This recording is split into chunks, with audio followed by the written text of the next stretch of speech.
मुझे ऐसे मत देखो भतीजे, ये तो होना था मेरे साथ। जो बहुत ज्यादा चालाकियां करता है आखिरकार वो खुद ही फंस जाता है। चाचा, अगर आप इस गाड़ी में बैठे तो ये लोग आपको जिंदा नहीं छोड़ेंगे। तो क्या हुआ भतीजे, मेरे मरने पर कौन रोएगा? मेरी माँ भी ज्यादा से ज्यादा एक दिन रोएगी। मुझसे कोई मोहब्बत नहीं करता, शायद इसीलिए कि मैंने जिंदगी में बहुत बुरे काम किए हैं। मैं चाहता था लोग मुझे याद रखें, मेरा अच्छे लोगों में नाम लें, बस एक यही ख्वाहिश थी मेरी। देखिए, हमारे पास अभी भी मौका है, चलते हैं यहां से। नहीं भतीजे, मैं उस बंद गली में दाखिल होते ही मर चुका था। मेरे पास अब ज्यादा वक्त नहीं बचा। ये बात हमारे दरमियान रहे। मैंने भरपूर जिंदगी गुजारी है, कम से कम मैं किसी पछतावे के बगैर मरूंगा।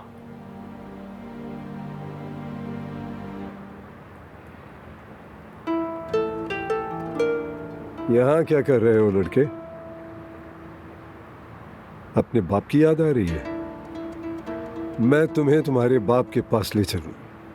तुम तो बहुत ही शरारती बच्चे निकले यार।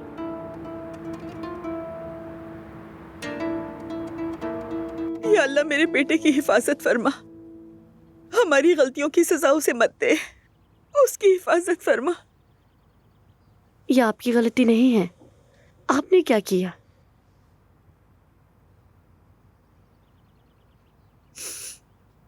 कुछ नहीं। अम्मी आपको छुपा रही है ना? अम्मी, क्या हुआ है? क्यों रो रही हैं आप?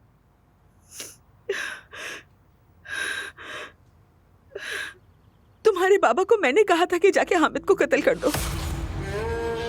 क्या अम्मी? तो आप कह रही हैं कि आपने उसको कत्ल करवाया?